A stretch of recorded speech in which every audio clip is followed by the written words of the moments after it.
शिखा बाहर निकलकर चारों तरफ देखने लगी। कहीं शिवम न आ जाए इसलिए वो डायरेक्ट नीचे चली गई। शिखा ने सब तरफ देखा, उसे वहां कोई नहीं दिखा। वो दबते पांव बाहर निकल गई। शाम हो चुका था, आसमान में अंधेरा छाने लगा था। बाहर हर तरफ बॉडीगार्ड थे। वो मेन गेट के पास आई तो देखा वहां भी 2 बॉडीगार्ड खड़े थे। उन्हें देखे वो खुद से बोली, अबे यार अब इन सबको कैसे हटाऊं मैं। बाय गॉड चोरों वाली फीलिंग आ रही है मुझे। और मुझे पता भी नहीं है कि वो है कहाँ।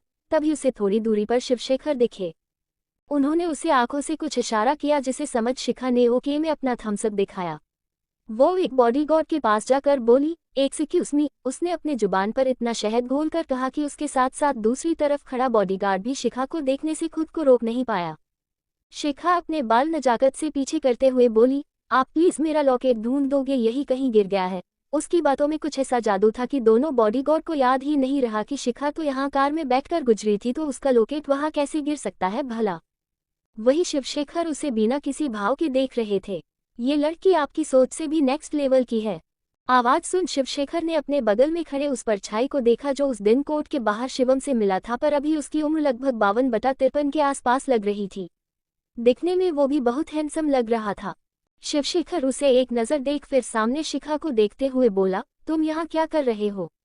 उसकी आवाज सुन वो परछाई अपना मुंह खोले उसे देखते हुए बोला, बॉस आप ऐसा कैसे बोल सकते हो। देखो मैं आपके लिए कितना लॉयल हूँ, मरने के बाद भी आपके लिए काम कर रहा हूँ, और एक आप हो अब भी मुझसे पहले की तरह ही खड़ूस होकर बात कर रहे हो। पक्का छोटे बॉस में ये गुण आपसे ही गया है, वो भी आप जैसे खड़ूस।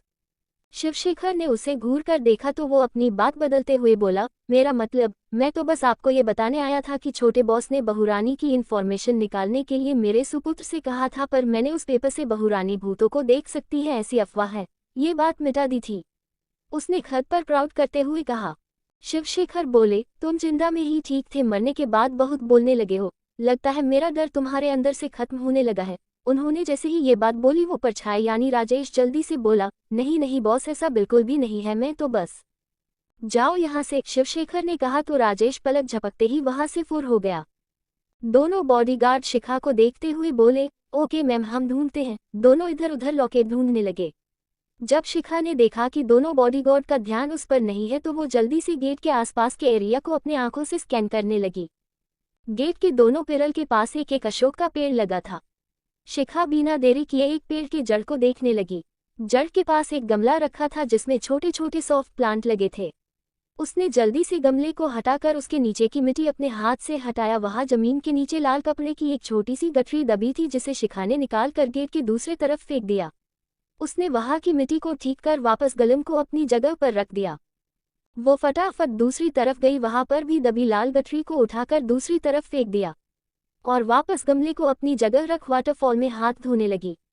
तभी एक बॉडीगार्ड आकर बोला, मैडम हमने हर तरफ ढूंढा पर हमें कहीं भी आपका लॉकेट नहीं मिला। शिखा मुस्कुराते हुए बोली, कोई बात नहीं भैया, मुझे मेरा लॉकेट मिल चुका है। थैंक यू सो मच मेरी हेल्प करने के लिए। अब आपको जाना चाहिए वरना आपके खड़ूस बॉस देख लेंगे तो पता ही है वो क्या करेंगे। उसने उसे डराते हुए कहा ताकि बॉडीगार्ड उससे और कुछ न पूछे।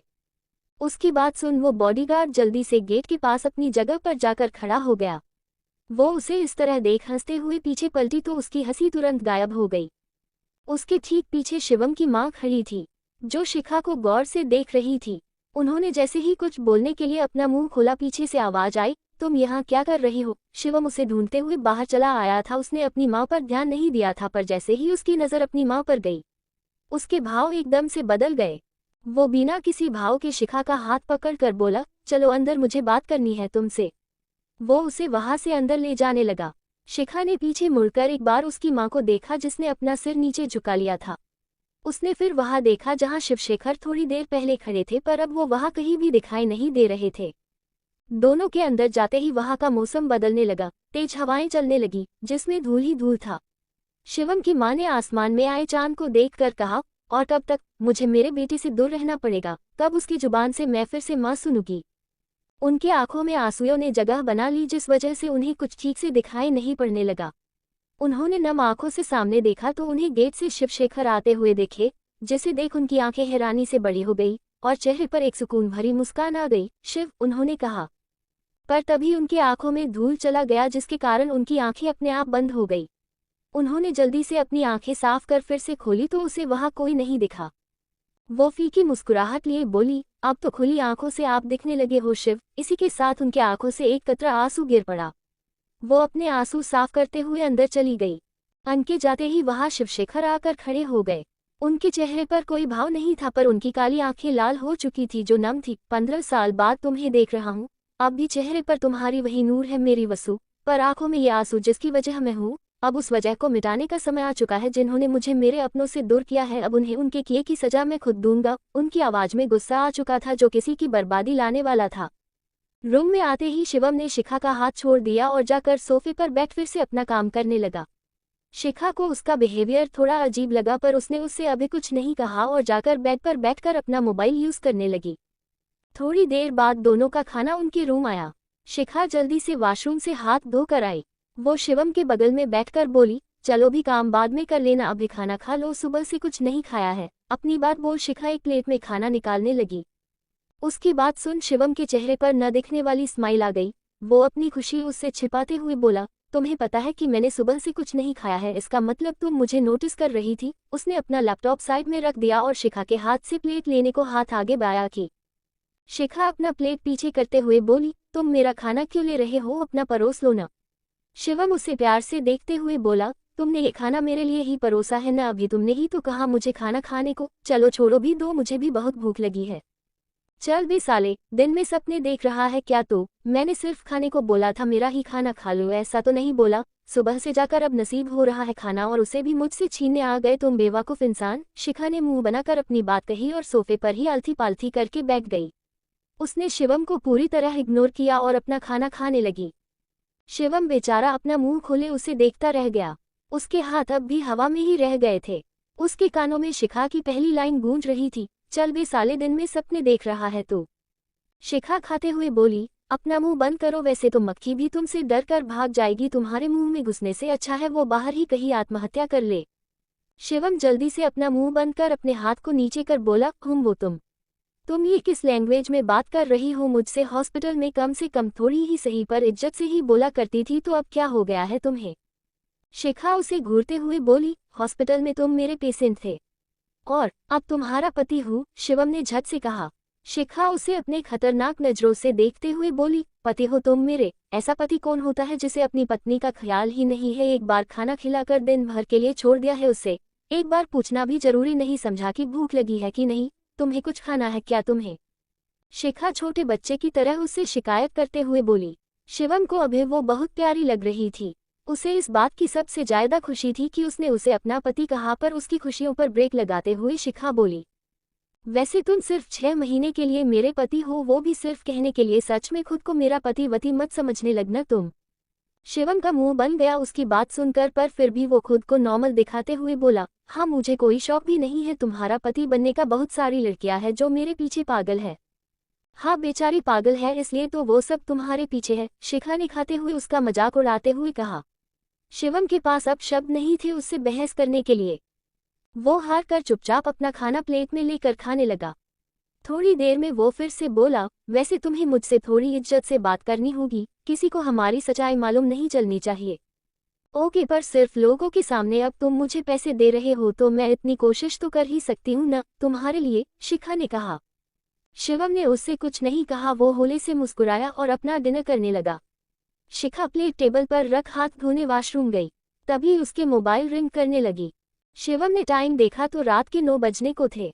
वो खुद से बोला, इतनी रात को कौन कॉल कर रहा है इसे, मैं भी तो देखूं कौन है वो। सोफे से उठकर धीमे कदमों से बैग के पास जाने लगा, पर उससे पहले कि वो फ्लैश हो रहे नाम को देख पाता उसके कानों में डोर अनलॉक होने की आवाज गई।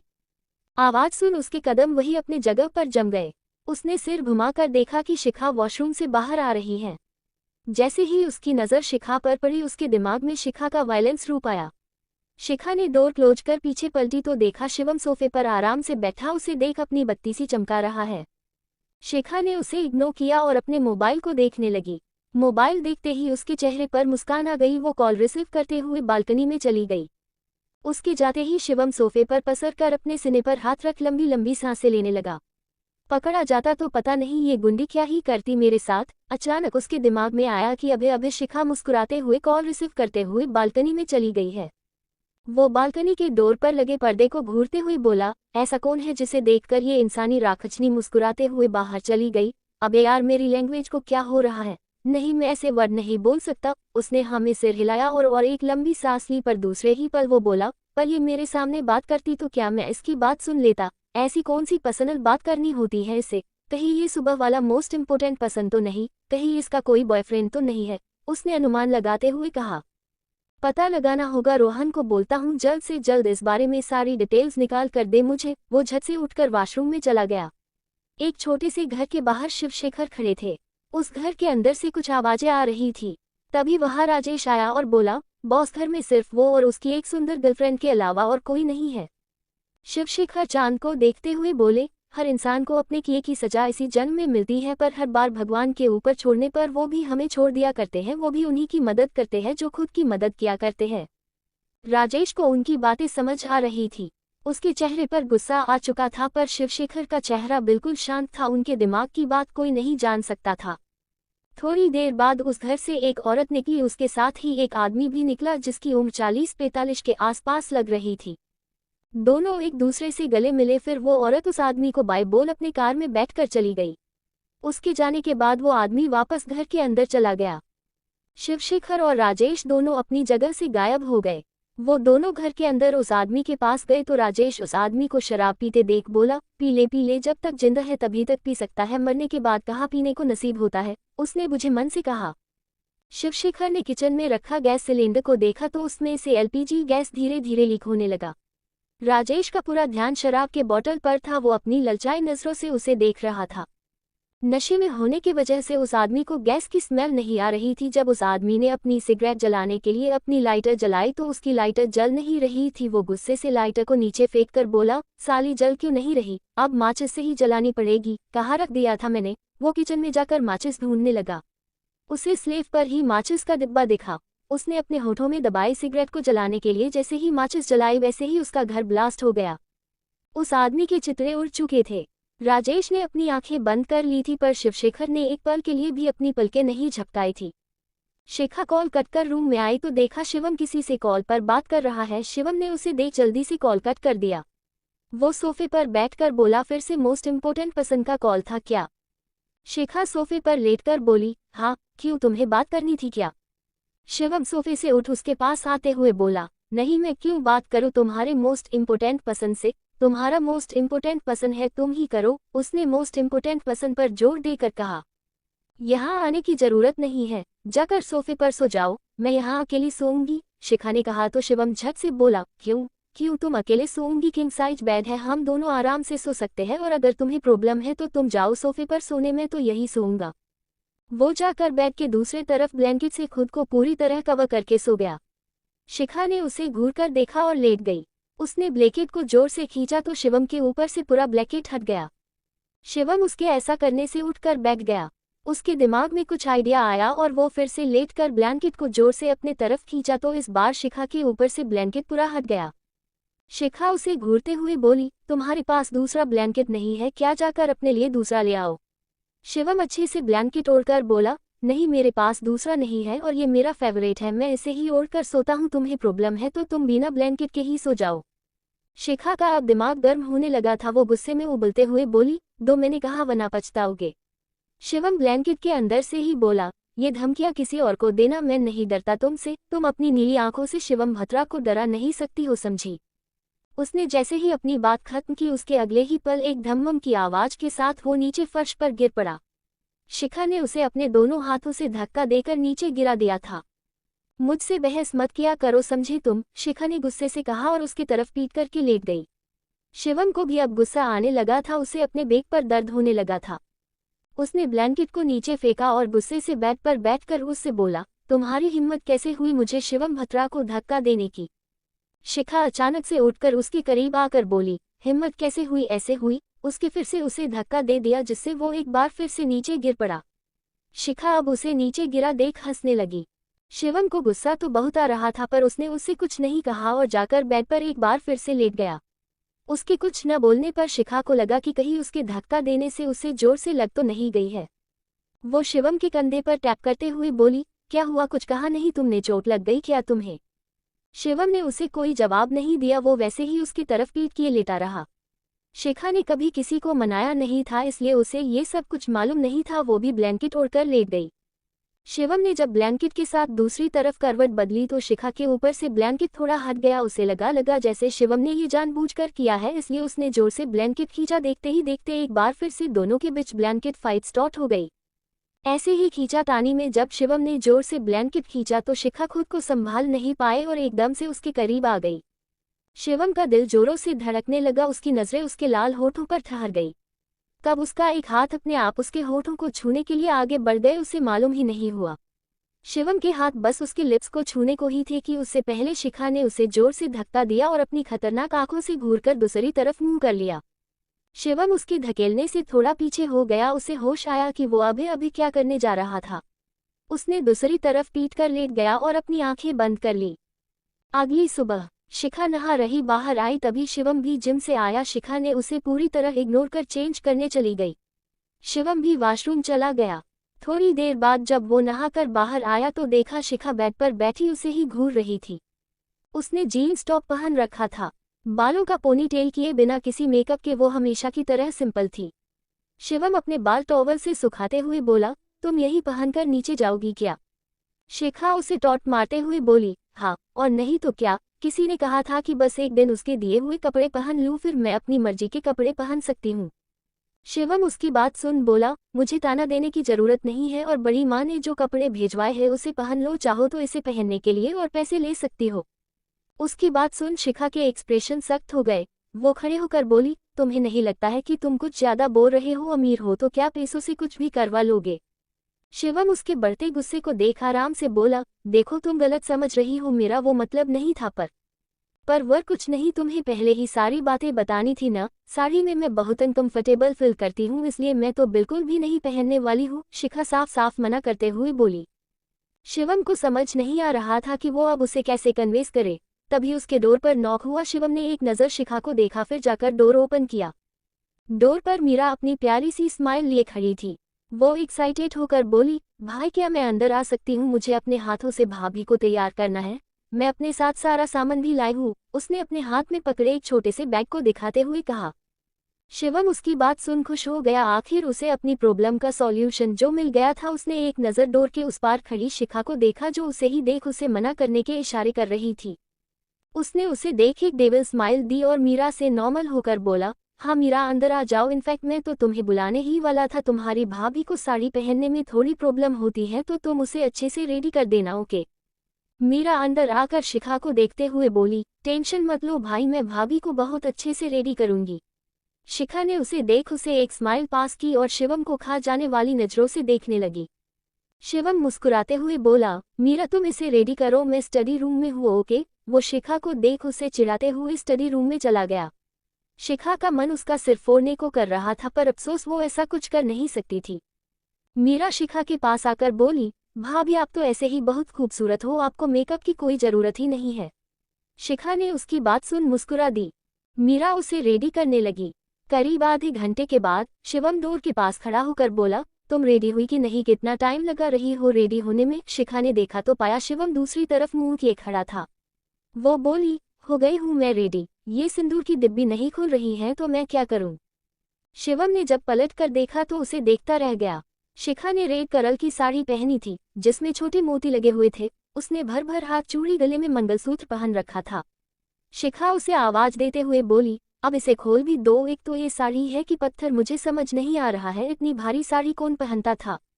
उसकी आवाज सुन शिवम अपनी नजरें उस पर से हटाकर उसके पास जाते हुए बोला, लाओ मैं खोल दूं। उसने उसके हाथों से डिब्बी ली और खोलकर उसे दे दिया।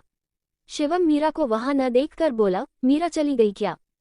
शिखा सिंदूर लगाते हुए बोली, हाँ उसकी फ्रेंड का कॉल आया था इसलिए वो चली गई। शिखा जब सिंदूर लगाकर पीछे मुड़ी तो उसे देख शिवम उसके पास जाकर उसके नाक पर लगे सिंदूर को साफ करते बोला, अच्छी लग रही हो। शिखा उसकी बात सुन मन ही मन मुस्कुराई, पर उसने अपनी खुशी जाहिर नहीं होने दी। वो बोली, मैं तो पैदा ही अच्छी हुई थी, हमेशा से ही मैं बहुत खूबसूरत रही हूँ, इसलिए तो मेरे इतने दीवाने थे। अपनी बात बोल वो रूम से बाहर निकल आई। वही शिवम अपनी आंखें छोटी कर बोला, पता नहीं मैं क्यों इसकी तारीफ कर इसे इम्प्रेस करने की कोशिश कर रहा था। ये इंसानी रिक्शेनी भला कभी किसी से इम्प्रेस हो सकती है क्या है? वो भी अपना सिर हिलाते हुए रूम से बाहर निकल आया तो देखा शिखा अपनी भारी भरकम साड़ी को संभालते हुए धीरे धीरे चली जा रही है। पर सीढ़ियां आते ही उसके कदम वहीं रुक गए थे। शिवम उसे देख धीरे से मुस्कुराया, फिर नीचे देखने लगा। जब उसने नीचे किसी को नहीं देखा तो जल्दी से शिखा के पास जाकर उसे अपने गोद में उठा लिया। शिखा उसे कसकर पकड़ते हुए बोली, क्या कर रहे हो? यहाँ से धकेलकर जान से मारने का इरादा है क्या?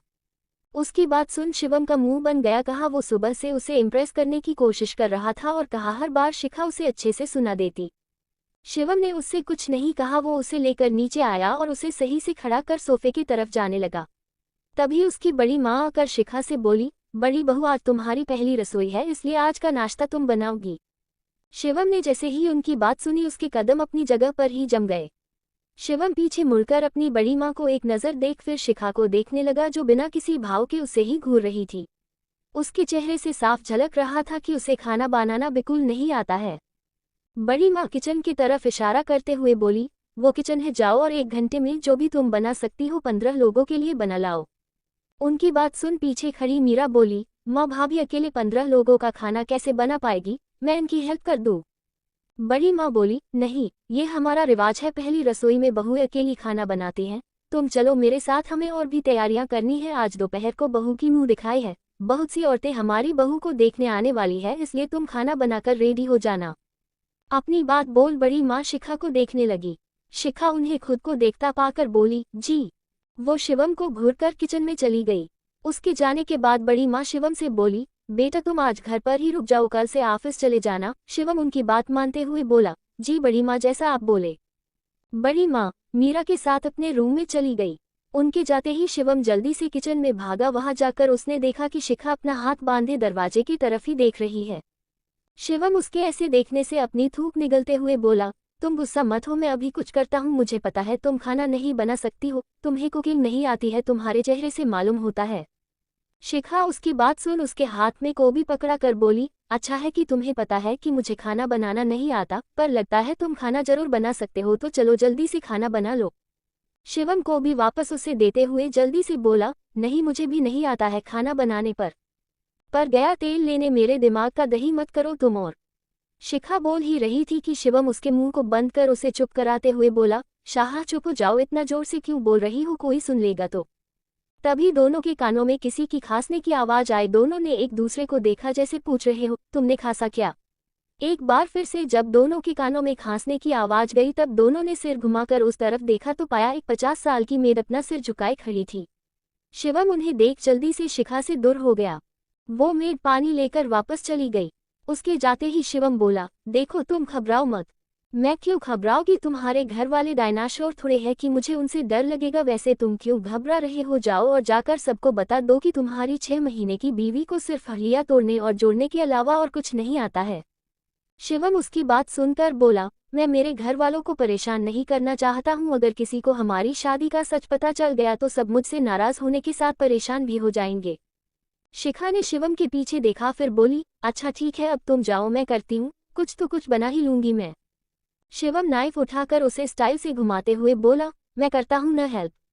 उसके हाथों से अचानक नाइफ छूटकर शिखा के पैरों के पास गिर गया। शिखा जल्दी से उछलकर पीछे हो गई, वरना आज उसकी पहली रसोई में उसके पैरों की ही बलि चढ़ जाती।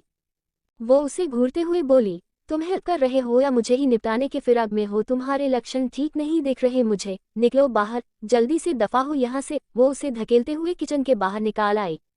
शिवम बाहर आकर किचन को घूरते हुए बोला, मैं तो मदद ही कर रहा था, पर इसे मेरी कोई हेल्प नहीं चाहिए तो ठीक है ना, मैं भी अब कोई हेल्प नहीं करूंगा इसकी। शिखा अंदर आकर बोली, तो घूम लिया पूरा घर ससुर जी। शिव शिखर तिरछा मुस्कुराते हुए बोले, तुम्हें खाना बनाने आता नहीं है तो कैसे बनाओगी, सोचा है कुछ? शिखा उन्हें देखते हुए बोली, हाँ बिल्कुल सोचा है, जो मेरी हेल्प करेगा वो मेरे सामने ही खड़े हैं, आप बताते जाओ मैं बनाते जाती हूँ। आपको कैसे पता कि बॉस को खाना बनाना आता है? ये बहुत अच्छा खाना बनाते हैं, मैं तो उंगलियां चाटता रह जाता था, पेट भर जाता था मेरा, पर मन नहीं भरता था, दिल चाहता था कि बस खाता रहूं खाता रहूं। राजेश अपने में ही खोया उन दिनों को याद कर शिव की तारीफ कर रहा था। शिव उसे घूरते हुए बोले, तुम यहाँ क्यों आए हो? ये टाइम तो तुम्हारा अपने बेटे के पास होने का है। राजेश ने उनकी बात सुन चिढ़ते हुए कहा, बॉस, छोटे बॉस आपके ही कार्बन कॉपी है। जैसे आपने मुझे कभी चैन से जीने नहीं दिया था, वैसे ही आपका बेटा भी मेरे गधे बेटे को जीने नहीं देते हैं। शिखा उनकी बात सुन हंसने लगी। दोनों ने उसे देखा तब राजेश को याद आया कि फ्लो में उसने अपनी सच्ची भावनाएं अपने खड़ूस बॉस के सामने बोल दी है। उसका चेहरा डर से पीला पड़ने लगा। शिखा हंसते हुए बोली, आप रोहन के पापा हो क्या? राजेश ने उसकी प्यारी सी आवाज सुनकर कहा, हाँ मैं ही उसका पापा हूँ। क्यों, उसके भी ज्यादा हैंडसम हूं ना मैं, बहू रानी? उन्होंने अपनी तारीफ करते हुए कहा। शिखा मुस्कुराते हुए बोली, हाँ आप भी बहुत हैंडसम हो, पर मेरे ससुर जी से थोड़ा कम। ये तो घोस्ट बनने के बाद भी इतने झकास दिखते हैं कि मैं क्या ही बोलूं। इनकी जवानी में तो बहुत सी लड़कियां नहीं बल्कि अब भी ऊपर कई लड़कियां फ्लैट हो गई होगी न इन पर। राजेश उसकी बात सुन मुस्कुराते हुए उसके पास जाकर बोला, हाँ पता है बहुरानी आपको, एक बार तो एक 21 साल की लड़की इनके पीछे पड़ गई थी। वो तो इनसे शादी करना चाहती थी। उस समय ये 39 के थे, पर तब भी ये सिर्फ सिस्टर के प्यार में पागल थे। शिखा सिस्टर सुनकर बोली, सिस्टर कौन, कहीं इनकी कोई गर्लफ्रेंड तो नहीं थी? राजेश जल्दी से बोले, हाँ इनकी गर्लफ्रेंड जो अब आपकी सासू माँ है रिद्धिमा, वो मुझे भैया बोलती थी इसलिए मैं उसे सिस्टर बोलने लगा, और पता है इसी वजह से मैं अभी तक इनके साथ टिक पाया हूँ, वरना ये राक्षस मुझे कब का निकाल देता। या वो अपने सुर में ही बोले जा रहे थे कि शिखा ने उनके पीछे खड़े शिव की तरफ इशारा कर उन्हें देखने को कहा। राजेश को जैसे ही याद आया कि शिव पीछे ही खड़ा है, वो रोनी सूरत बनाकर बोले, गई भैंस पानी में। शिखा उनकी बात सुनकर उनसे धीरे से बोली, अब आप क्या करोगे, कैसे बचोगे इनसे? राजेश कुछ सोचकर नकली हंसी हंसते हुए बोला, अरे बहुरानी मुझे याद आया, मेरा गधा बेटा आ गया है, मैं अभी देख कर आता हूँ कि वो अपना काम ठीक से कर रहा है या नहीं। अपनी बात बोल वो तुरंत वहां से छूमंतर हो गए। उनके जाने के बाद शिखा शिव से बोली, ससुर जी अब आप टाइम वेस्ट मत करो, फटाफट मुझे बताते जाओ, मैं बनाते जाती हूँ। या फिर एक काम करो, अपने जादू का यूज करो, जैसे फिल्मों में दिखाते हैं न, चुटकी बजाते ही सब रेडी हो जाता है, वैसे ही आप भी चुटकी बजाकर सब रेडी कर दो। शिव मुस्कुराते हुए बोले, मैं ऐसा कुछ नहीं करने वाला हूँ, मैं बताता हूँ, तुम करती जाओ, पर पहले ये बताओ तुम्हें किसने बताया कि मुझे खाना बनाने आता है? शिखा को भी काटते हुए बोली, अरे ससुर जी आपने आज अपने साथ किसी को नहीं लाया ना मेरी हेल्प करने के लिए, इसलिए मुझे पता चल गया कि पक्का आपको खाना बनाने आता होगा, वरना आप किसी को लेकर आते, अकेले नहीं आते। इसे कॉमन सेंस कहते हैं ससुर जी। वैसे आपको पता है मेरे हेड सर भी बहुत अच्छा खाना बनाया करते हैं। शिव उसकी बात सुन मन में बोला, हाँ मुझे पता है, उसने ही तो मुझे खाना बनाना सिखाया था। शिखा एक आलू उन्हें दिखाते हुए बोली, ससुर जी इसकी बलि कैसे दूं? शिव उसकी आवाज सुन अपने सोच से बाहर आए। वो मुस्कुराते हुए बोले, रुको तुम। उन्होंने अपनी आंखों से उन सारी सब्जियों को देखा तो सारी सब्जियां बारीकी से कट गई। शिखा कटी हुई सब्जियों को देख खुश होते हुए बोली, वाह ससुर जी, अब आपको तो चुटकी बजाने की भी जरूरत नहीं पड़ती, आप तो बस अपनी काली डरावनी आंखों से ही देखकर सारा काम कर लेते हो। अब जल्दी से खाना भी बना दो, मुझे भूख लगी है। शिव बोले, तुम्हारा हाथ न कट जाए इसलिए मैंने सब्जियां काट दी, अब देर मत करो, मैं जैसा बोलते जाता हूँ करते जाओ। शिखा उनकी बात सुन मुंह बनाकर बेमन से काम में लग गई। शिव उसका बच्चों की तरह गुस्से से फूला चेहरा देख मुस्कुरा दिए और उसे गाइडलाइन देने लगे। शिवम स्टडी रूम में बैठा लैपटॉप पर काम कर रहा था। उसके पास रखे सिंगल सोफे पर रोहन भी बैठा अपने लैपटॉप पर काम कर रहा था। वही उसके ठीक पीछे राजेश उसके ऊपर झुका लैपटॉप को घूर रहा था। उन्होंने दोनों को एक नज़र देखकर कहा, बिल्कुल हमारी ही कार्बन कॉपी है दोनों। छोटे बॉस की तरह ही तेजी से काम करते हैं, पर ये मेरा बेटा थोड़ा कम अक्लमंद है मुझसे। वो रोहन के चेहरे को देखकर बोले, बताओ जवानी के दिनों में लड़कियों के साथ घूमना फिरना छोड़ लैपटॉप में अपनी आंखें फोड़ रहा है। अबे गधे, तेरे बॉस ने शादी कर ली है, अब तू भी मेरे मरने से पहले। नहीं नहीं, मैं तो ऑलरेडी मर चुका हूँ। मेरे जाने से पहले मुझे मेरी बहू और पोते पोती का चेहरा दिखा दे, वो रोहन को कोसते हुए बोले। शिवम भले लैपटॉप में लगा हो पर उसका ध्यान शिखा पर ही था, उसे उसकी फिक्र हो रही थी। कुछ सोचते हुए उसने रोहन से कहा, तुम्हें खाना बनाने आता है? रोहन जिसके चेहरे पर 12 बजे थे वो बिना ध्यान दिए बोला, नहीं आता है, पर लगता है अब सीखना पड़ेगा। अवध के हाथ का खाना खा खा कर पक गया हूँ मैं, अब स्वाद ही भूल गया हूँ खाने का मैं तो। शिवम उसकी बात सुन उसे घूरते हुए बोला, तुम और अवध एक साथ रहते हो, तुम दोनों का घर अलग अलग है ना? रोहन टाइप करते हुए बोला, है नहीं था, आपके कम पेमेंट में क्या होता है, हमने मिलकर उसके घर को किराए पर लगा दिया है। और बोलते बोलते उसे ध्यान आया कि वो शिवम से किस तरह से बात कर रहा है। वो जल्दी से बात संभालते हुए बोला, सॉरी सर, मेरा मतलब मैं वो नहीं, मुझे खाना बनाने नहीं आता। राजेश उसकी बात सुन हंसते हुए बोला, बेटा तू भी अपने बाप की तरह अपने बॉस से डरता है, पर डर ये डर जरूरी है बेटा, तुझ जैसे गधे के लिए तो बहुत जरूरी है। शिवम ने उसे कुछ नहीं कहा, तभी मीरा अंदर आकर बोली, भाई भाभी ने खाना बना लिया है, माँ आपको बुला रही है। शिवम ने कहा, ठीक है तुम जाओ मैं आता हूँ। उसने रोहन को काम बताया और कुछ सोचते हुए नीचे जाने लगा। सीढ़ियों से उतरते वक्त उसकी नज़र शिखा पर पड़ी जो डाइनिंग टेबल पर खाना लगा रही थी। वो उसे देखते हुए चुपचाप जाकर चेयर पर बैठ गया। जब बड़ी माँ हॉल में आई तो उन्हें खाने की खुशबू आई, जिसे सूंघते ही उनके पैर अपनी जगह पर रुक गए। रिद्धिमा जी का भी यही हाल था। खाने की खुशबू जब उन्हें भी आई तो उनके भी कदम अपनी जगह पर रुक गए। मीरा उन्हें एक जगह खड़ा देखकर बोली, माँ और छोटी माँ आप दोनों वहाँ खड़े क्यों हो, जल्दी से आइए न, मुझे भूख लगी है। उसकी बात सुन दोनों ने एक दूसरे को देखा। रिद्धिमा जी ने बड़ी को देखते ही अपनी नजरें झुका ली। दोनों आकर अपनी अपनी चेयर पर बैठ गए। शिखा एक संस्कारी बहू की तरह उन्हें खाना परोसने लगी। हालांकि शिव ने उसे ऐसा करने को कहा था जिसे शिखा बेमन से कर रही थी। सबकी थाली में खाना परोसने के बाद शिखा टेबल के एक साइड में खड़ी हो गई। उसे इस वक्त बिल्कुल 19 की बहुओं वाली फीलिंग आ रही थी, जो सुबह से उठकर सारा काम करती थी पर खुद का ही बनाया खाना सबसे लास्ट में खाती थी। शिव ने सबकी पसंद ध्यान में रखते हुए खाना बनवाया था, स्पेशली खीर, क्योंकि घर के हर एक सदस्य को खीर बहुत पसंद थी। बड़ी माँ ने जैसे ही पूरी और पनीर की सब्जी खाई, खाना उनके गले में ही रह गया। रिद्धिमा ने जब खाया तो उसकी आंखें नम हो गई, वो मुस्कुराते हुए खाना खाने लगी। शिव साइड में खड़ा एकटक उन्हें खाते हुए देख रहे थे। उनके चेहरे पर आज एक अलग ही मुस्कान थी। बड़ी ने एक पूरी खाकर खीर खाई तो खुद को रोक नहीं पाई। वो शिखा से बोली, तुमने खाना बनाना कहाँ से सीखा? शिखा ललचाई नजरों से टेबल पर रखे सारे खाने को अपने ख्वाबों में ही खाए जा रही थी। उनकी बात सुन वो धीरे से बोली, अबे यार, जो मिला है वो खाओ ना और जाओ जल्दी अपने कमरे में, कहीं मैं इन पर टूट ना पड़ूं। यूट्यूब से सीखा मैंने, अच्छा है न। ख्यालों से बाहर आकर वो बिना किसी भाव से बड़ी माँ से बोली। बड़ी माँ सिर हिलाते हुए बोली, हाँ अच्छा है, आप सब खाओ, मेरा हो गया। वो उठने को हुई कि वहाँ रोहन आकर शिवम को फोन देकर खड़ा हो गया। शिवम ने कॉल की दूसरी तरफ की बात सुनी और बिना कुछ कहे कॉल कट कर दिया। शिखा रोहन को देखकर बोली, रोहन तुम भी ब्रेकफास्ट कर लो। उसकी बात सुन रोहन उसे बेयकीनी से देखने लगा। वो इतने सालों से इस घर में आ रहा था पर कभी किसी ने उसे खाने को आज तक नहीं पूछा था। शिवम शिखा को देख मन में बोला, इससे कितने अच्छे से बात करती है, पर मुझसे कर ले तो जैसे भूकंप आ जाए इस दुनिया में। बड़ी माँ और रिद्धिमा भी उसे देख रोहन को देखने लगी। रिद्धिमा का मन उससे कहने को कर रहा था कि बैठकर हमारे साथ ब्रेकफास्ट कर लो, पर शायद ये हक अब उनके पास नहीं है, ये सोचकर वो चुप रही। रोहन अपनी जगह इस कसमाकस से उलझा था कि वो बैठे कि नहीं। बड़ी माँ उसे खड़ा देख बोली, रोहन बैठ जाओ, आज बहू की पहली रसोई थी, तुम भी खा लो, हमें और भी काम है, हम चलते हैं। वो उठकर अपने कमरे में चली गई। रिद्धिमा भी खड़ी होकर उसे एक स्माइल पास कर अपने कमरे में चली गई। उनके जाते ही मीरा रोहन से बोली, रोहन भैया बैठो भी अब, भाभी ने बहुत अच्छा खाना बनाया है। फिर वो शिवम से बोली, भाई आप भी खाओ, अब कब तक भाभी को देखते रहोगे? शिवम उसकी बात सुन खाने लगा, वरना अब तक तो वो सिर्फ शिखा को ही देखे जा रहा था। रोहन मुस्कुराते हुए एक चेयर पर बैठ गया। शिखा ने उसकी थाली में भी खाना परोसा दिया। शिव के बगल में राजेश खड़ा होकर हल्के नम आंखों से कर बोला, बॉस बहू रानी बिल्कुल सिस्टर जैसी है न? शिव ने उसकी बात सुन सबको देखते हुए हाँ में सिर हिला दिया। शिवम ने जैसे ही खाने की एक बाइट खाया उसका दिमाग पूरी तरह सून हो गया। उसने शिखा को देखते हुए मन में बोला, बिल्कुल वही टेस्ट है, पर कैसे?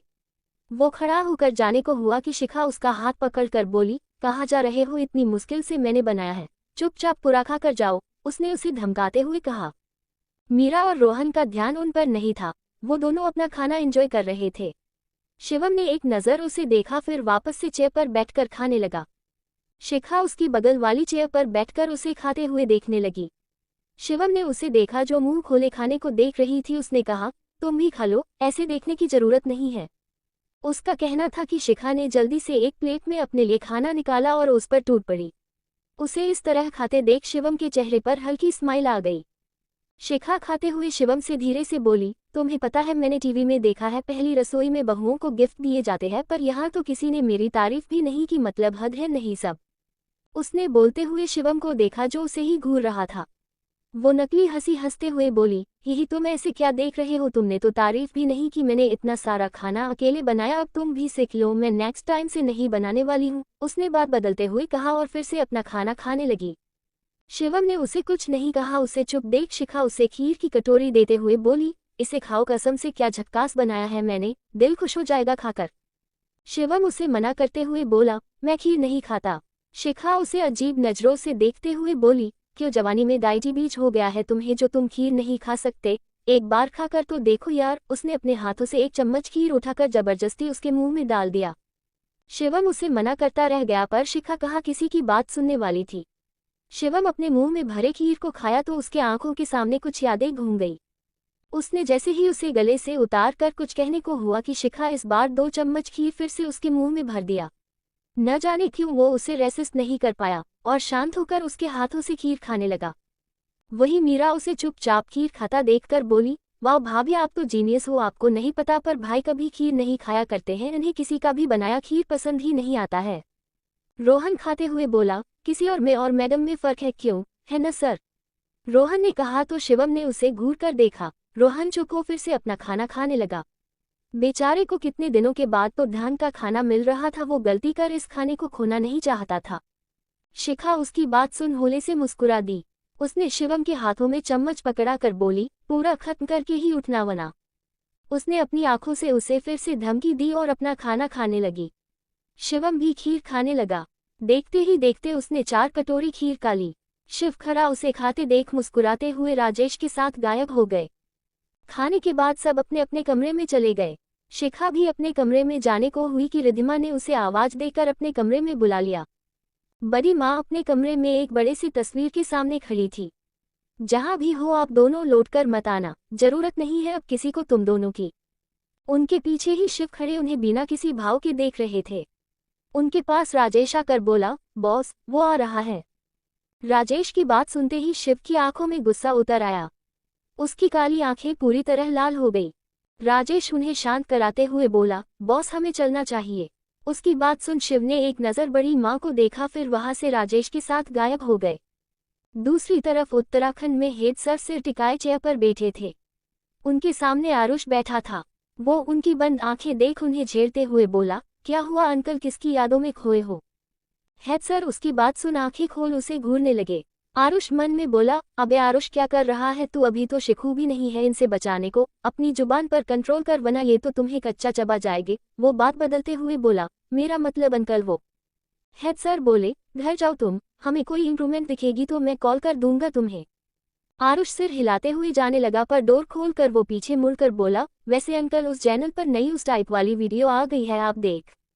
हेड सर ने टेबल पर रखा एक फाइल उठाकर उसे मारा तो वो जल्दी से नोट 211 हो गया। वहीं एक तरफ अयान खड़ा था। वो हेड सर को देखते हुए बोला, इनके और शिखा के घोस्ट ससुर जी के बीच कुछ तो कनेक्शन जरूर है, शिखा से बात करता हूँ इस बारे में। वो भी दरवाजा पार कर चला गया। हेड सर ने फिर से आंखें बंद कर ली। शिवम स्टडी रूम में बैठा काम कर रहा था। वो काम में इस कदर खोया था कि उसे खबर ही नहीं हुई कि सुबह से कब दोपहर हो गई। रोहन कुछ फाइल लेने अपने घर गया था। वो अंदर आकर अपना लैपटॉप खोलते हुए बोला, सर नीचे बहुत सारी लेडीज आई हुई है। दरअसल उसे जानने की खलबली मची थी कि नीचे हो क्या रहा है, इसलिए उसने बात घुमाकर कुछ इस तरह कहा था। शिवम उसकी बात सुन अपना लैपटॉप बंद कर बिना उसे कुछ जवाब दिए बाहर निकल गया। रोहन उसे जाता देख मुंह बनाकर उसके पीछे धीमे कदमों से चला गया। शिवम ने रेलिंग पर अपने दोनों हाथ रख नीचे देखने लगा। पूरे हॉल को बहुत खूबसूरती से सजाया गया था। बहुत सारी औरतों के बीच शिखा एक लाइट रेड साड़ी पहने सिंगल सोफे पर बैठी थी। उसने लंबा घूंघट डाला था। उसकी बैक शिवम की तरफ थी जिससे वो उसे देख नहीं पा रहा था। सारी औरतें आपस में हंसी मजाक करते हुए एक एक करके आती और शिखा का घूंघट उठाकर उसे देख उसके हाथों में गिफ्ट या पैसों से भरे लिफाफे पकड़ा कर जाती। सब शिखा की बहुत तारीफ कर रहे थे क्योंकि शिखा थी ही इतनी खूबसूरत कि कोई उसकी तारीफ किए बगैर रह नहीं सकता था। शिखा को शोपीस वाली फीलिंग आ रही थी, जो आता उसे देखता और चला जाता, पर वो खुश थी क्योंकि उसे बहुत सारे गिफ्ट जो मिल रहे थे। वो घूंघट के अंदर से सारे गिफ्ट को देखते हुए मन में बोली, अरे यार और किसी को भी मेरी शक्ल देखनी है तो आ जाओ। माय गॉड, इतने सारे गिफ्ट देखकर मेरा दिल गार्डन गार्डन हो गया है, दिल चाह रहा झूम झूम कर नाचूं। उसकी बात ऊपर वाले ने सुन भी ली। उन औरतों में से एक औरत बोली, मानना पड़ेगा शिवम ने बहू तो बहुत सुंदर लाई है। दूसरी औरत ने भी उसकी हाँ में हाँ मिलाते हुए कहा, हाँ खूबसूरत तो बहुत है बहू, पर सिर्फ खूबसूरत होना तो काफी नहीं है ना। शिवम ऊपर से उनकी बातें सुन रहा था। सबकी बातें सुन उसे खुद पर बहुत प्राउड फील हो रहा था, पर जब उसने उन औरतों की बात सुनी तो उसे उन लोगों पर गुस्सा आने लगा। रोहन जो पीछे खड़ा अपने सिर को उठाकर नीचे झांक रहा था वो बोला, हाँ ये सिर्फ खूबसूरत नहीं है मरती भी बहुत अच्छा है, चाहो तो एक एक थप्पड़ खाकर देख लीजिए, जिंदगी भर याद न रहे तो बोलना। शिवम ने उसे देखा तो वो अपनी बतीसी दिखाकर सीधा खड़ा हो गया। वो औरतें आपस में कुछ बात कर शिखा से बोली, बेटा आप गाना या फिर थोड़ा डांस करके दिखा सकती हो। उनकी बात सुन शिखा के चेहरे पर शरारती मुस्कान आ गई। उसने फिर से अपनी आवाज में शहद घोलकर कहा, जी मैं डांस कर सकती हूँ। उसकी बात पर बड़ी माँ ने कहा, ठीक है फिर करके दिखाओ, हमें भी तुम्हारा डांस देखना है। शिखा सोफे से उठकर एक सर्वेंट को कुछ बोल सबके बीच में खड़ी हो गई। म्यूजिक जैसे ही स्टार्ट हुई उसने अपने घूंघट को झटके से हटाया और अपने कमर में साड़ी के पल्लू के कोने को खोसकर गाने पर ठुमके लगाने लगी। शिवम तो बस उसे देखता ही रह गया। आज वो उसे पहली बार फुल मेकअप, सोने के बड़े झुमके, सोने का हार, बिंदी, रेड डार्क लिपस्टिक में देख रहा था। आज वो पूरी तरह कहर ढा रही थी। हाय चकाचक है तू, हाय चकाचक हूँ मैं, हाय चकाचक है तू, हाय चकाचक हूँ मैं। शिखा की नजरें अनायास ही उस पर चली गई। वो उसे शरारती मुस्कान लिए उसे झेलते हुए गाते हुए डांस करने लगी। तपती दोपहरी सी, लड़की गिलहरी सी, मेरी जैसी चाहिए तेरे जैसे को, फूलों वाली डाली भी हूँ, चुम्मा भी हूँ गाली भी हूँ, बोलो कैसी चाहिए तेरे जैसे को। उसने उस पर से नजरें हटाए और बाकी सबको देखते हुए डांस करने लगी। पलंग टूटता पहली रात, सारा मोहल्ला करता बात, हुई चौबारे में बरसात, कौन वहां था किसके साथ, वहां मौजूद हर कोई अपना मुंह खोले उसे देखता रह गया। हाय चकाचक है तू, हाय चकाचक हूँ मैं, हाय चकाचक है तू, हाय चकाचक हूँ मैं। शिखा ने बड़ी माँ को देखा जो उसे गुस्से से देख रही थी। कुछ सोचते हुए वो शिवम को फिर से देखते हुए उसकी तरफ इशारे करते हुए गाई, मुझे तुम्हारे नखरे विखरे प्यारे हैं, तुझे है भाई लटके झटके, मेरे जी मरी हूँ मैं, अब तेरे इश्क बुखार में, रख लेना रख लेना रख लेना रख लेना रख ले दिल प्यार में। हाय चकाचक है तू, हाय चकाचक हूँ मैं, मेरे वाला तू, तेरे वाली मैं, जंगली सी चेहरी सी कोर्ट कचहरी सी, मेरे जैसी चाहिए तेरे जैसे को। शिव भी खड़ा उसे बिना किसी भाव के देख रहा था। वहीं राजेश वो तो पागलों की तरह उनके पीछे अपने हाथ पैर ऊपर कर झूम रहे थे। छुई मुई छुरी भी हूँ, अच्छी भी हूँ बुरी भी हूँ, बोलो कैसी चाहिए तेरे जैसे को। रिद्धिमा हल्की स्माइल लिए उसे देख रही थी। उसके बगल में ही मीरा खड़ी थी। उसे भी डांस करने का बहुत मन हो रहा था पर बड़ी माँ के डर से वो वहां न डांस कर किचन में जाकर डांस करने लगी। पटना की चाट हो 16 स्वाद, माटी में मेरे प्यार की खाद, आस पड़ोस भी रखे याद, आतिशबाजी शाम के बाद। शिवम की नजरें शिखा के कमर पर जाकर ठहर गई थी। वो बस उसे ही एकटक देख रहा था। हाय चकाचक है तू, हाय चकाचक हूँ मैं, हाय चकाचक है तू, हाय चकाचक हूँ मैं। मेन गेट से कोई आदमी अंदर आया जिसे देखते ही शिवम का दिमाग गर्म होने लगा तो वही शिव के आंखों में गुस्सा उतर आता हूँ। तपती दोपहरी सी, लड़की गिलहरी सी, मेरी जैसी चाहिए तेरे जैसे को, फूलों वाली डाली भी हूँ, चुम्मा भी हूँ गाली भी हूँ, बोलो कैसी चाहिए तेरे जैसे को।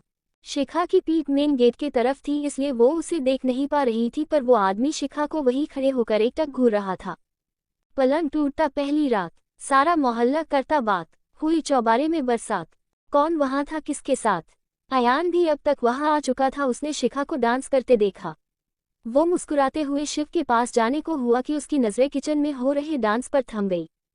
हाय चकाचक है तू, हाय चकाचक हूँ मैं, मेरे वाला तू, तेरे वाली मैं। गाना के रुकते ही शिखा अपने दोनों हाथ ऊपर कर रुक गई। उसने सबको देखा, खासकर दो मोटी औरतों को जो उसका डांस देख लगभग बेहोश ही होने वाली थी। शिखा सबके हैरान परेशान चेहरे देख अपने दोनों हाथ नीचे कर सीधी खड़ी हो गई। सारी औरतें आपस में बातें करने लगी। उनमें एक औरत ने कहा, दुर्गा बहू तो बहुत अच्छा डांस करती है, मानना पड़ेगा शिवम को, क्या लड़की पसंद की है उसने। दुर्गा यानी बड़ी माँ उनकी बात सुन मुस्कुरा दी। सारी औरतें धीरे धीरे कर वहां से चली गई। सबके जाने के बाद दुर्गा ने अपने कदम शिखा की तरफ बढ़ा दिए। उन्हें अपने पास आता देख शिखा सिर नीचे कर अपने मन में बोली, अब यार कहीं ये दुर्गा माँ काली माँ का रूप न ले ले। शिवम भी तब तक नीचे आ गया। बाहर के माहौल को गर्म होता देख अयान भी किचन से अपनी नजरें हटाकर शिव के पास चला गया। कोई कुछ बोलता उससे पहले दुर्गा उस आदमी के पास जाकर उसे गले से लगा लिया। रिद्धिमा ने जैसे ही उस आदमी को देखा उसके शरीर में डर की लहर दौड़ गई। उस आदमी की नजरें दुर्गा को गले लगाए भी शिखा पर ही टिकी थी। दुर्गा उससे दूर होकर बोली, कितने दिन बाद आए तुम प्रकाश? वो आदमी मुस्कुराते हुए बोला, मैं यहाँ था नहीं दीदी, पर मुझे जैसे ही पता चला मेरे भांजे ने शादी कर ली है, तो देखो मैं वैसे ही अपनी बहू से मिलने चला आया। उसने शिखा और शिवम को देखते हुए कहा। शिवम ने अपने हाथों की मुट्ठी बना रखी थी तो वही शिव के दिमाग में बहुत कुछ चल रहा था। राजेश का मन तो उसे खूब पीटने को कर रहा था, अगर उसका बस चलता तो वो उसे वही सुता सुता कर धुन देता। शिखा ने भी पलटकर प्रकाश को देखा। दुर्गा उसे शिखा के पास ले जाकर बोली, ये शिखा है शिवम की पत्नी, और बहू ये मेरा भाई है, पैर छुओ इसके। प्रकाश के चेहरे पर गंदी मुस्कान थी जिसे शिखा समझ रही थी। वो थोड़ा मुस्कुराते हुए बोली, मैं इनके पैर नहीं छू सकती। राजेश उसकी बात सुन बोला, हाँ बहू रानी मत छूना इसके पैर, पर पैर तोड़ जरूर देना। अयान इसके बगल में खड़ा होकर बोला, लगता है ये आपको और आपके बॉस को पसंद नहीं है। राजेश ने उसे देखा लेकिन कुछ कहा नहीं। दुर्गा उसकी बात सुन थोड़ा गुस्से से बोली, क्यों नहीं छू सकती इसके पैर, तुम इसका अपमान कर रही हो। शिवम बिगड़ते हालात को देख कुछ बोलने को आगे आया कि शिखा की बात सुन रुक गया। शिखा बोली, ये आपके भाई है तो ये मेरे पति के मामा हुए, और अगर ये मेरे पति के मामा है तो मेरे भी मामा लगे, और मेरी माँ ने एक बार बताया था मामा के पैर नहीं छूते बल्कि मामा हमारे पैर छुआ करते हैं। उसकी बात सुन शिव के चेहरे पर हल्की कातिलाना स्माइल आ गई। शिवम भी उसे न दिखने वाली स्माइल लिए देखने लगा। दुर्गा इधर उधर देखते हुए बोली, हाँ ऐसा होता तो है, मैं भूल गई थी। शिखा बोली, कोई बात नहीं, अब याद आ गया ना आपको तो मामा जी। इसके आगे उसने अपनी बात अधूरी छोड़ थी। प्रकाश के चेहरे की मुस्कान गायब हो गई थी उसकी बातें सुनकर। आखिर इतना घमंडी इंसान किसी मामूली लड़की के पैर पड़े, ये तो उसकी झूठी शान के खिलाफ थी।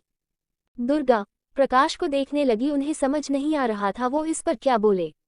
प्रकाश कुछ सोचकर बोला, दीदी बहू ठीक तो बोल रही है, अब जो रिश्ता है उसे निभाना तो पड़ेगा ही, मैं इसके पैर छूता हूँ। वो शिखा के पैर छूने को झुके कि शिखा पीछे होकर बोली, नहीं मामा जी रहने दीजिए, आप उम्र में मुझसे बड़े हैं, अपनों से बड़ों से पैर छुहाना अच्छा नहीं लगता मुझे, और वैसे भी इस उम्र में अगर आप झुके और एक भी हड्डी टूट फूट गई तो।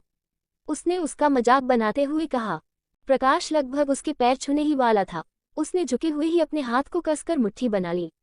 वही दुर्गा गुस्से से उसे देखने लगी। शिखा को पता था कि दुर्गा उसे गुस्से से घूर रही है, पर उसे इन सब से घंटा फर्क नहीं पड़ता था। दुर्गा प्रकाश को लेकर अपने कमरे में चली गई। रिद्धिमा भी अपने कमरे में चली गई। शिव और राजेश शिखा को एक नजर देख वहां से गायब हो गए। अयान कुछ सोचकर किचन में चला गया। रोहन तो ऊपर से सब देख रहा था, उसे अपना काम भी पूरा करना था, इसलिए वो स्टडी रूम में चला गया। अब सिर्फ हॉल में दोनों मियाँ बीवी ही बचे थे। शिवम उसे देख ऊपर जाने को हुआ कि शिखा उसे रोकते हुए बोली, मुझे भी ले चलो। शिवम उसकी बात सुन पीछे पलटकर उसे देखने लगा। शिखा उसके पास जाकर बोली, ऐसे देखो मत, मुझे भी लेकर चलो, पैर दर्द करने लगे हैं मेरे। शिवम अपनी तरफ उंगली दिखाते हुए बोला, मैं उठाकर लेकर चलूं तुम्हें। शिखा ने हाँ में सिर हिलाया तो शिवम ने बिना एक पल गवाए उसे गोद में उठा लिया। शिखा ने अपने दोनों हाथ उसके गले में डाल दिए। शिवम सीढ़ियां चढ़ते हुए बोला, आज इतनी भारी क्यों लग रही हो तुम? शिखा पैर हिलाते हुए बोली, मैं भारी नहीं हूँ, ये साड़ी भारी है, कसम से एक बार मुझे मिल जाए इसे बनाने वाला तो मैं उसे ही पहना कर पूछूं कि बताओ कैसा लग रहा है, अब कितना मुश्किल है इसे संभालना। शिवम को उसकी बात सुनकर हंसी आने लगी। उसने उसे कमरे में लाकर ठीक से खड़ा किया, फिर स्टडी रूम में आ गया। शिखा भी चेंज करने चली गई। अयान किचन में आया तो उसे वहां कोई नहीं मिला।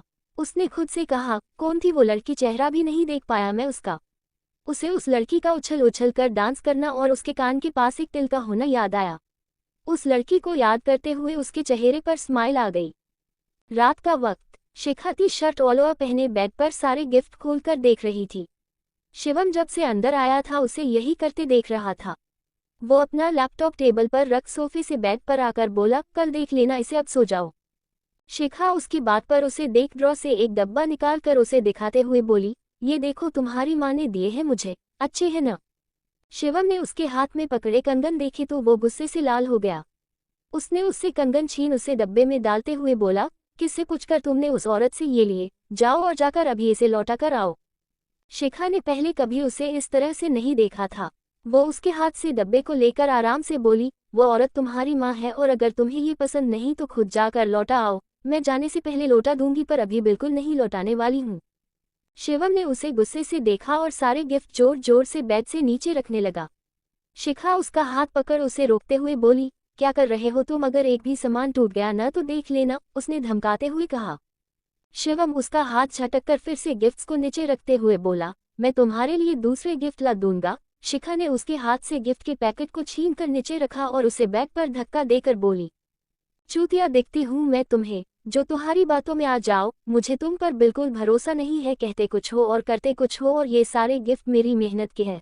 सुबह मैंने उतना सारा खाना बनाया और 3 घंटे तक मूर्ति बने सोफे पर बैठी रही और सबसे मुस्कुराते हुए भी बातें करनी पड़ी। गाल दर्द करने लगे थे मेरे, इसलिए दूर रहो मेरे गिफ्ट से। अगर ये टूटे न तो तुम्हारा सिर फोड़ दूंगी। शिवम उसे अजीब तरह से देखते हुए बोला, ये तुम कौन सा वर्ड यूज किया अभी? बिल्कुल सही वर्ड यूज किया है, दिमाग खराब करके रखा है तुमने, शिखा ने गुस्से से उबलते हुए कहा। वो जाकर बेड के दूसरे तरफ बेड पर बैठ गई। उसने शिवम के नीचे दबे तकिए को खींचते हुए कहा, और ये तकिया मुझे दो, वरना पता नहीं मैं क्या करूंगी। बहुत काम किया है मैंने, अब और ताकत नहीं है मेरे पास। उसने जोर से तकिए को छीना, एक तकिए को सिर के नीचे रख और दूसरे तकिए को पकड़कर दूसरे तरफ मुंह करके लेट गई।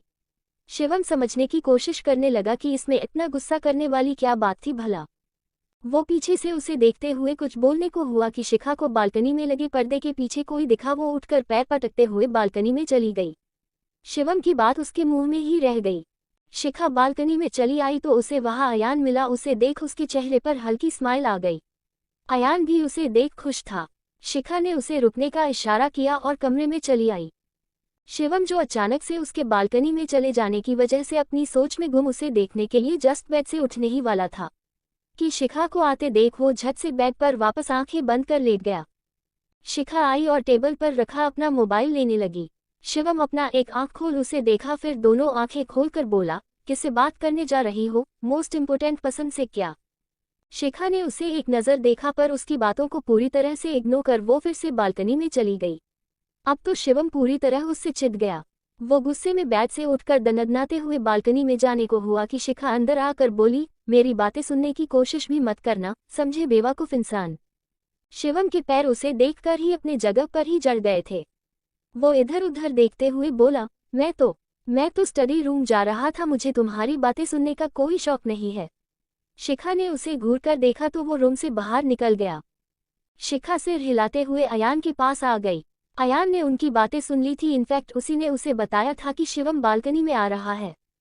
शिखा उससे बोली, इतने दिन बाद पता चला कौन थे वो लोग? अयान आसमान में चांद को देखते हुए बोला, ढूंढ रहा हूं पर। उद्धरण चिन्ह। शिखा फीकी मुस्कुराहट लिए बोली, तुम्हें मेरे किए की सजा मिल रही है। आई एम सॉरी, पर अब तुम्हें वापस आना चाहिए। आरुष तुम्हें बहुत मिस करता है। उसकी बात सुन अयान उसे देखने लगा। शिखा चांद को देखते हुए बोली, एक गलती से सब कुछ कितना बदल गया है न? चल क्या रहा है तुम्हारे दिमाग में? तुमने उससे शादी क्यों की? कुछ खतरनाक सोच रही हो न तुम? अयान ने पूछा। पर शिखा ने उसे कोई जवाब नहीं दिया। अयान उसे देख फिर बोला, मुझे तुम्हारे वो घोस्ट ससुर जी सही नहीं लगते। कुछ ऐसा है जो वो छिपाने की कोशिश कर रहे हैं, और वो तुम्हारे हेड सर, उनके पास तुम्हारे पूरे ससुराल वालों की फोटोज है, वो भी कुछ ठीक नहीं लगते मुझे। वो ठीक है भी नहीं, तुम अपनी जान खतरे में डाल रही हो। चलो वापस, छोड़ दो, सब भूल जाओ, अयान ने उसकी बात पर उसे समझाते हुए कहा। शिखा के चेहरे पर अब गुस्से के भाव आ गए थे। वो अपनी लाल आंखों से उसे देखते हुए बोली, उन सब की मौत मेरे हाथों से ही लिखी है। एक बार मैं उन सबको मार दूं फिर खुद ही वापस आ जाऊंगी। अगर इन सब में तुम्हारा पति भी शामिल हुआ तो तुम उसे भी मार दूंगी, शिखा ने बिना किसी भाव के कहा। अयान ने इससे आगे उसे कुछ नहीं कहा। दोनों चांद को देखने लगे। कुछ देर बाद अयान उसके रूम से निकल कर जाने लगा तो उसके कदम एक रूम के बाहर रुक गए। उस कमरे से कुछ आवाजें आ रही थी। वो कुछ सोचे समझे बिना दरवाजा पार कर उस रूम में एंटर कर गया। उसने जैसे ही अंदर के नज़ारे को देखा, उसकी आंखों में एक अलग एहसास और होठों पर कातिलाना स्माइल आ गई। वो रूम मीरा का था। मीरा अपने मोबाइल से गाना सुनते हुए मिरर के सामने खड़ी खुद को देख रही थी। उसने इस वक्त जीन्स और वाइट क्रॉप टॉप पहन रखा था, जिसमें से उसकी जीरो साइज कमर साफ साफ दिख रही थी।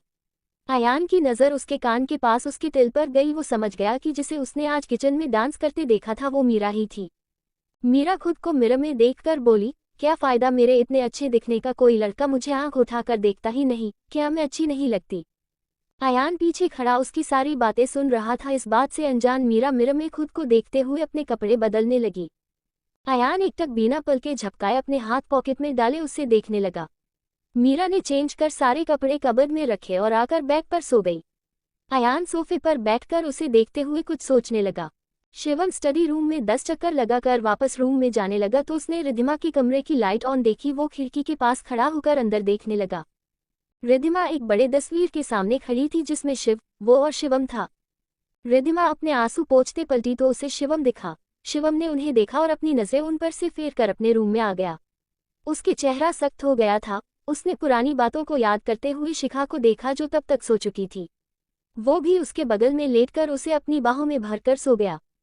अगली सुबह शिवम उसके उठने से पहले जिम चला गया था। वो जिम से आकर सीधा वॉशरूम में गया। जब वो वॉशरूम से बाहर आया तो शिखा को बालकनी में टॉवल से अपने बाल सुखाते हुए देखा। शिखा ने अपने मोबाइल में गाने लगा रखे थे जिसमें एक रोमांटिक गाना बज रहा था। शिवम की नजरें उसकी भींगी गुलाबी होठों पर ठहर गई। उसने अपने कदम उसकी तरफ बढ़ा दिए। भीगे होंठ तेरे, प्यासा दिल मेरा। शिखा खुद में ही व्यस्त थी कि शिवम ने उसके हाथ को पकड़कर अपनी तरफ घुमाया। उसने उसके गिले बालों को उसके कान के पीछे कर उसके होठों को अपने गिरफ्त में लेकर उसे बेताशा किस करने लगा। लगे अबरसा मुझे तन तेरा। तभी उसके कानों में आवाज गई, आज मैं साड़ी बिल्कुल नहीं पहनने वाली। शिवम उससे दूर होकर बोला, ठीक है पहले मुझे किस करने दो फिर बोलना जो भी बोलना होगा। वो उसे फिर से किस करने लगा। शिखा ने जैसे ही उसकी बात सुनी उनसे गुस्से से अपनी टॉवल को जोर से उसके ऊपर फेंका। टॉवल सीधे उसके मुंह पर आकर लगा और उसकी बंद आंखें एकदम से खुल गई।